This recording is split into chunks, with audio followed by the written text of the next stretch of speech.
ఆంధ్రప్రదేశ్ మంత్రి నారాయణ మరోసారి వైసీపీ నాయకులపై సంచలన వ్యాఖ్యలు చేశారు.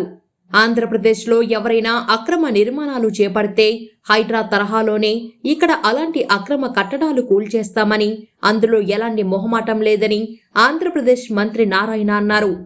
గత వైసీపీ ప్రభుత్వంలో నిర్మించిన అక్రమ కట్టడాలపైన కూడా సీఎం చంద్రబాబు నాయుడు దృష్టి సారించారని మంత్రి నారాయణ తెలిపారు.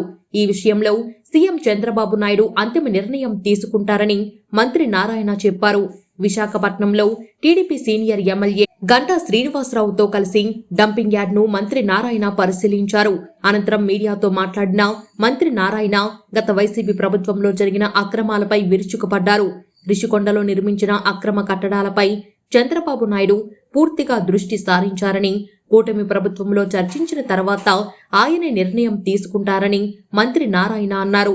కూటమి ప్రభుత్వంలో అవినీతికి పాల్పడినా, అక్రమాలకు పాల్పడినా సీఎం చంద్రబాబు నాయుడు చూస్తూ ఊరుకోరని, ఆ విషయం అందరికీ తెలుసు అని మంత్రి నారాయణ చెప్పారు.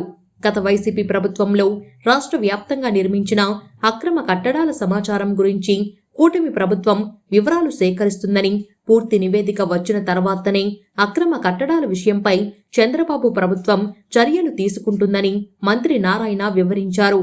ఆంధ్రప్రదేశ్లో కూడా హైడ్రా తరహాలో అక్రమ కట్టడాలు కూల్చేస్తామని మంత్రి నారాయణ చెప్పడంతో ఇప్పటికే అలాంటి కట్టడాలు నిర్మించిన కొంతమంది నాయకులు హడలిపోతున్నారని తెలిసింది. హైదరాబాద్లో ప్రముఖ హీరో అక్కినేని నాగార్జునకు చెందిన అక్రమ కట్టడాన్ని హైడ్రా అధికారులు నేలమట్టం చేసిన విషయం తెలిసిందే. ఇప్పుడు ఆంధ్రప్రదేశ్లో కూడా అక్రమ కట్టడాలు ఇలాగే కూల్చేస్తామని మంత్రి నారాయణ బహిరంగంగా చెప్పడం తీవ్ర చర్చకు దారితీసింది.